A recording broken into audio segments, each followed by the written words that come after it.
Desde los albores de la humanidad, el sueño ha sido una de las grandes incógnitas.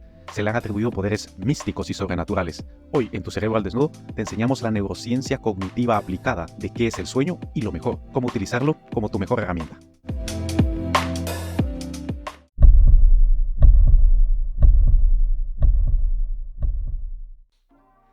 Bueno, te damos la bienvenida a un nuevo podcast de Tu Cerebro al Desnudo. Estamos ya en el 102, ahí desde la barrera de los 100, que además hemos empezado un nuevo año.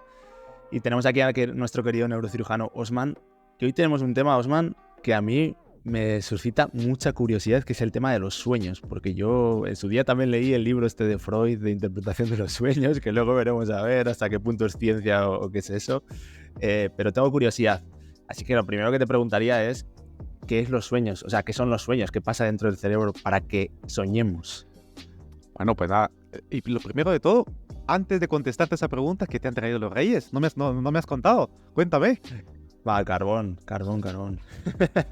Combustible, entonces, mucho combustible. Mucho combustible, sí. No, este año carbón, me he portado mal. ¿A ti? Pues mira, a mí lo que me ha traído el regalo de la injodibilidad cerebral, tío. Eso es lo... Oh, joder, pues es casi nada, se han portado bien, ¿eh? Se han portado muy bien y lo digo en serio. El hecho de aplicarnos a nosotros mismos lo que damos en nuestra mentoría no tiene precio. Es decir, cuando eres consciente de la responsabilidad que tienes y te la vas aplicando a ti misma en esa espiral ascendente, te da una sensación de subjetiva de decir, yo puedo con todo, sobre todo que ahora en el día 10, estamos a 10 de enero, empieza ya a flaquear los objetivos del 1, empiezan a temblar. Entonces, los sueños de 2024 se han quedado ya en el papel, ya no son tantos sueños, ¿eh? Exactamente. Pues, ¿qué es el sueño? Un sueño es una imagen mental organizada de forma anárquica por nuestro cerebro. Esa es la definición más sencilla. Y al decir imagen no me refiero solo visual, hay sonidos, hay sensaciones, etc.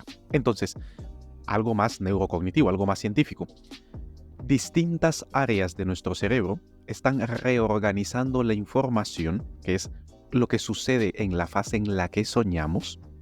Vale. Y mientras reorganiza esa información, es como que te pusiese un descansador de pantalla. Hay personas que tienen algo que se llama fantasia, que son personas que son incapaces de formarse una imagen mental. No, aunque lo intenten, no pueden. Sí, es más o menos de 1 a 5, pero de media de 2 a 3% de las personas. Entonces tú dices, imagínate un coche rojo rotado en el cerebro y tú no puedes, por más que quieras. Las personas con la fantasia sueñan menos, nada. Y cuando lo hacen, la riqueza sensorial del sueño es muy poca, lo cual nos dice que realmente los sueños literalmente están en la corteza cerebral, y lo que sucede es muy interesante, porque cuando estudias, haces una polisonografía y el patrón electroencefalográfico de lo que sucede en tu cerebro mientras estás soñando, te vas dando cuenta que, 1, la adhesión a la realidad es variable, por eso hay veces que tienes sueños súper reales, que tú dices, es que es imposible diferenciarlos de la realidad. Y luego si tú estás volando, por ejemplo, es obvio de que la adhesión a la realidad es más suelta. Tienes como un botoncillo allí de que tienes mayor o menor adhesión a la realidad. Segundo, las modalidades sensoriales, como la corteza prefrontal mientras estás dormido, está suelta. Y la corteza prefrontal es la que va organizando y te dice, oye, un momento, esto va aquí, esto va aquí. Es cuando tú ves algo, tú dices, esto no puede estar sucediendo, esto es una ilusión, ¿no? Ya. Es lo que, aunque tú veas un impulso sensorial de cualquier tipo, tú dices, no, esto no puede ser real, ¿no? Entonces imagínate que tú cierras los ojos y alguien te empieza a hacer un caminito así. Sí. Automáticamente entiendes que hay un animal corriéndote por el brazo, pero tú le dices, no, a ver, estoy en mi casa, y realmente es alguien que me está haciendo esto, ¿no? Pero es tu corteza prefrontal la que hace eso. En el sueño no tienes su defensa, con lo cual todo lo de detrás de tu cerebro dice aquí y te llena literalmente de esa experiencia onírica, metiéndole más neurociencia. Punto número 1. El hipocampo, que es el que codifica y registra la memoria, empieza a tirar a mansalva de todo lo que encuentra, se vuelve loco, y entonces vas saltando de una escena a otra, de un sonido a otro, de una experiencia a otra. Ese desorden es porque el hipocampo no tiene la plantilla de cómo organizar las cosas en un recuerdo coherente o en una imaginación coherente. Y eso es porque la corteza prefrontal está suelta.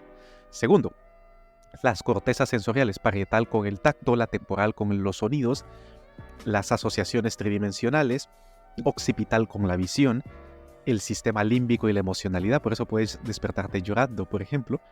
Todo eso también está suelto, con lo cual es una montaña rusa, no solo sensorial, sino que también emocional.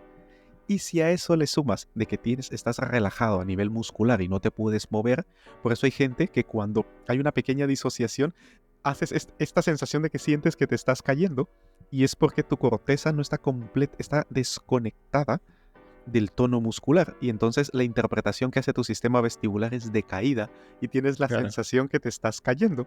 O por ejemplo, si vas a dar un pedalazo, si estás soñando de que vas en la bicicleta, por ejemplo tú que has hecho bastante bicicleta, o ir a correr, puede ser que de repente des una patada como que vas a correr, o un pedalazo porque no estás totalmente relajado. Esto es lo que le da la particularidad de la riqueza sensorial que un sueño. Claro, antes decías que hay personas que sueñan menos y también pasa que hay personas que se recuerdan más o menos de los sueños cuando se despiertan. Entonces yo te quería preguntar, ¿realmente soñamos siempre? ¿O hay veces que hay noches que no tienes sueños y otras que sí? O sea, ¿soñamos siempre, lo que pasa que hay veces que recordamos y hay veces que no? ¿O hay veces que no soñamos? Esto segundo es lo más parecido a la realidad. Es decir, la mayoría de las personas soñamos todo el tiempo. El grado de complejidad de esos sueños es diferente, pero justo como bien dices, la mayoría de nosotros no nos recordamos de qué hemos soñado. Claro. De hecho, porque los sueños que se recuerdan es porque estás en una fase un poco más despierto, no estás en un sueño tan profundo. Y es por eso que lo recuerdas. De hecho, la mejor forma de hacerlo es cuando tú te despiertas, ponle, tú que normalmente te despiertas sobre las 6, imagínate que te has despertado a las 4:30. Entonces no te vas a levantar porque es muy temprano, pero tu cerebro sabe que en un ratito tiene que despertarse. Te vuelves a la cama y empiezas a soñar como un cabrón. Ya. Y es precisamente porque no terminas de profundizar en el sueño, no da tiempo, no tienes los 90 minutos para que se cumpla un ciclo completo, y entonces te quedas en la superficie y ahí tu cerebro se vuelve loco y empiezas a soñar con un montón de cosas, y los sueños tienen más asociación en esa fase con lo que estás viviendo, y es allí donde surge la interpretación de los sueños. Claro, que yo pensaba que en el libro de Freud, que seguramente habrá muchas cosas, es pseudociencia, ¿no? Habrá muchas cosas que serán discutibles, pero sí que hablaba de que al final lo que soñamos la mayoría de las veces tiene que ver con cosas que han pasado ese día o cosas que estás viviendo en ese momento, etcétera, porque al final lo que tú decías, el cerebro coge del hipocampo. Pero yo te quería preguntar, Osman, con lo que has dicho ahora, me ha venido muy a la mente una anécdota de Salvador Dalí, que él decía que lo que hacía era que se sentaba a echarse como una mini siesta con una cuchara en la mano, y hay una imagen muy buena en internet que está Dalí como durmiendo y pone Dalí is working.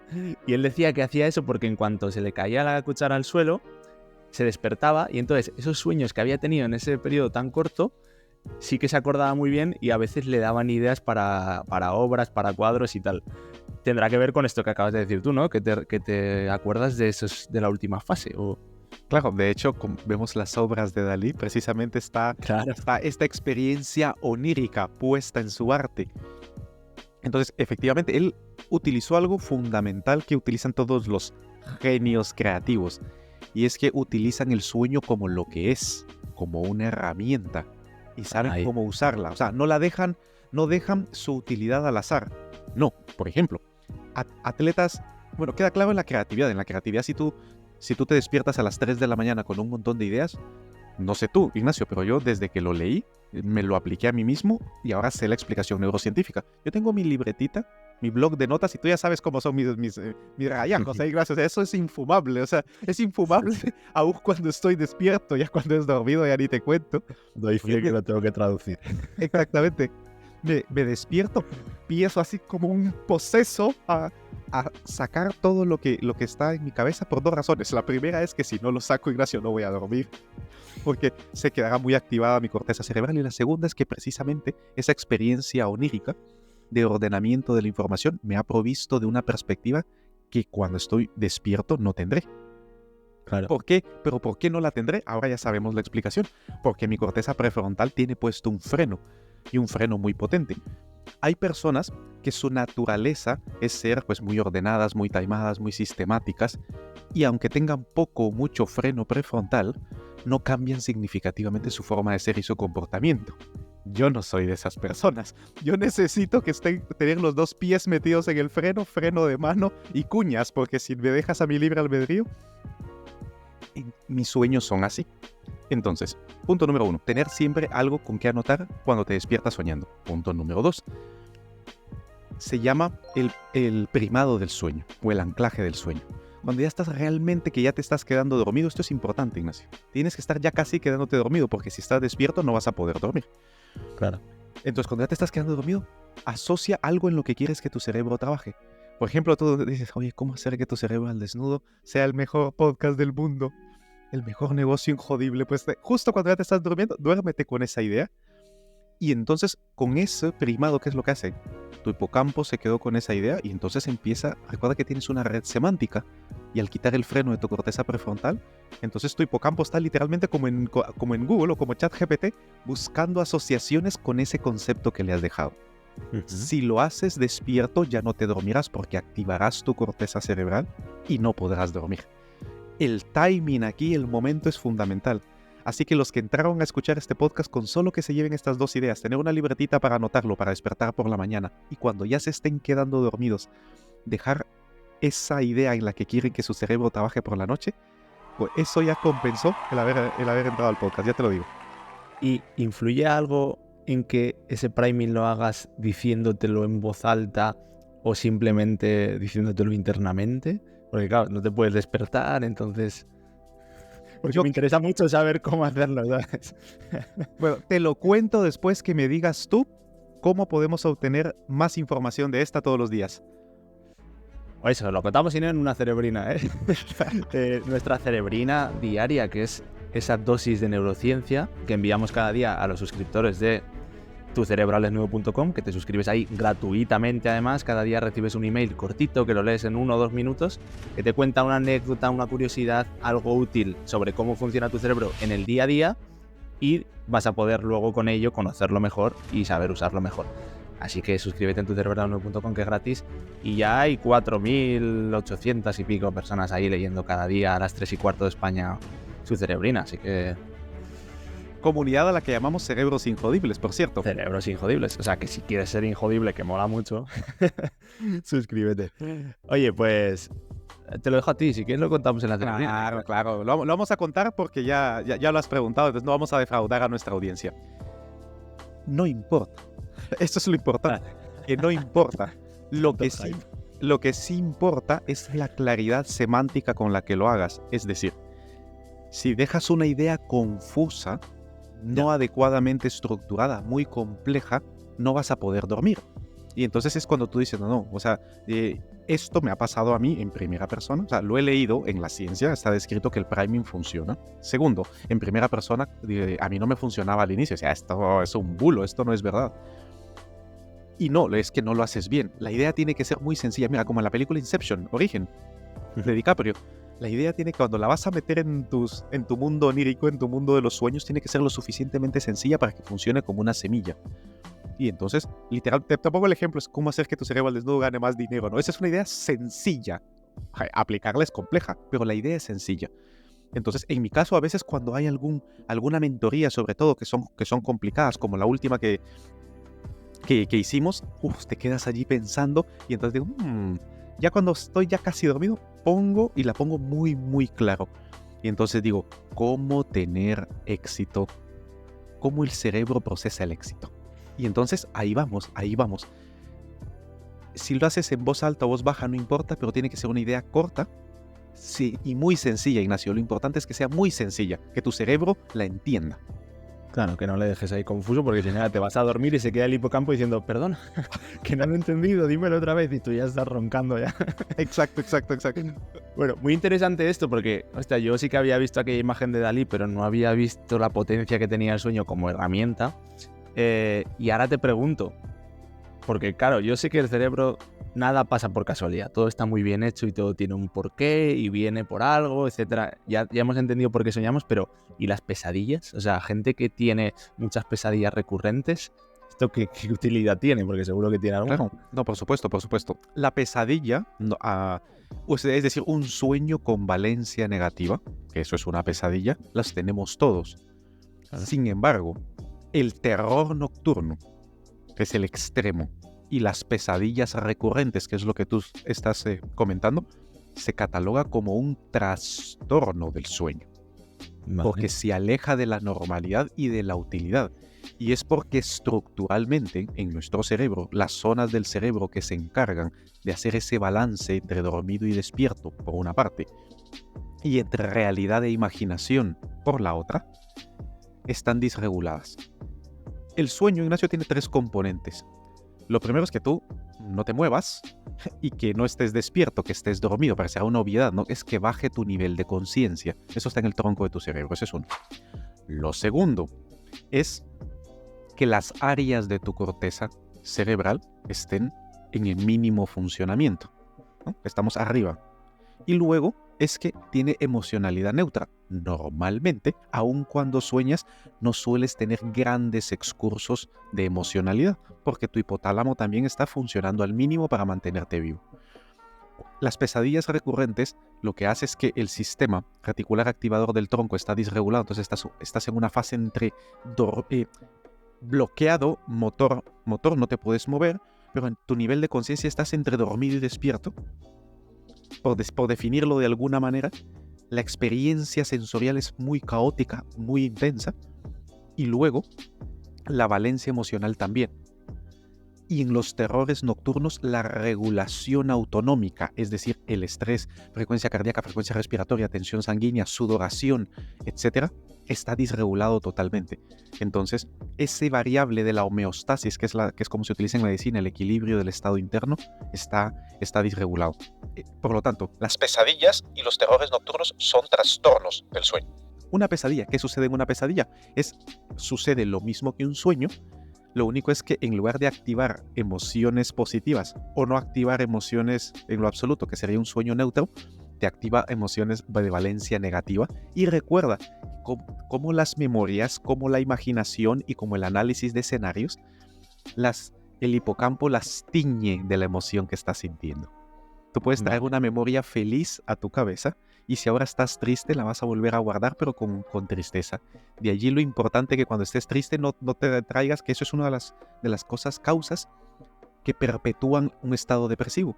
Que la gente tiene recuerdos bonitos, felices, y cuando están en una fase muy, muy down, traen todos esos recuerdos felices, las pintan de negro y de gris y las guardan con esa pintura. ¿Qué es lo que sucede entonces si repites esto mucho en el tiempo? Que te quedas sin momentos felices. Los que fueron felices en su momento, ahora los has pintado de negro, pero los has editado a posteriori.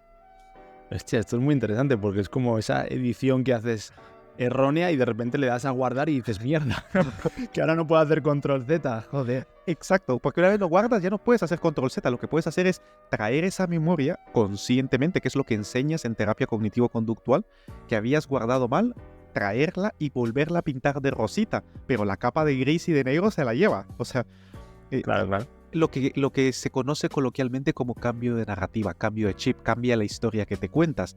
El cambio de historia que te cuentas es reformular lo que te sucede con nuevas palabras y asociarle una valencia e intensidad emocional distintas para guardarlas desde una perspectiva más positiva.